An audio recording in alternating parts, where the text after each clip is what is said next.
రంగారెడ్డి జిల్లా వ్యాప్తంగా ప్రభుత్వం రైతు భరోసాను విడుదల చేసి రైతులను ఆదుకోవాలని కిసాన్ మోర్చా అధ్యక్షులు జక్కా రవీందర్ రెడ్డి డిమాండ్ చేశారు. ఇబ్రహీంపట్నం అంబేద్కర్ చౌరస్తాలో కిసాన్ మోర్చా ఆధ్వర్యంలో ధర్నా కార్యక్రమం నిర్వహించారు. అయితే ధర్నాకు దిగిన వారిని పోలీసులు అరెస్ట్ చేసి పోలీస్ స్టేషన్కు తరలించారు. 2 సంవత్సరాలుగా రైతులకు రైతు భరోసా విడుదల చేయకపోవడంతో శోచనీయమని అన్నారు. కాంగ్రెస్ ప్రభుత్వం రైతులకు పెద్దపీట వేస్తుందామంటూ రంగారెడ్డి జిల్లాలోని రైతులకు రైతు భరోసా ఇవ్వకపోవడం దారుణమని అన్నారు.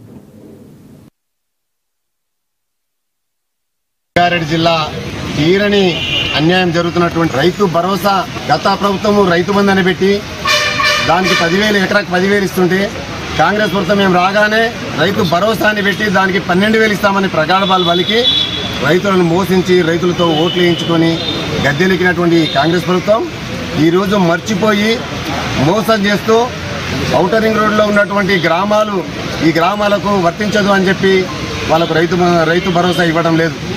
అయ్యా కాంగ్రెస్ ప్రభుత్వం ఎమ్మెల్యే గారు మల్రెడ్డి రంగారెడ్డి గారు మీరు తక్షణమే రాజీనామా చేస్తారా? రైతులకు రైతు భరోసా విడుదల చేపిస్తారా? ఎందుకంటే మీరు గతంలో మంత్రి పదవి రాలేదని చెప్పి రాజీనామా చేస్తున్నావు. మరి వాళ్ళ రైతులకు రైతు భరోసా పడతలేదు, నేను రాజీనామా చేస్తాను ఎందుకు చెప్పట్లేదు?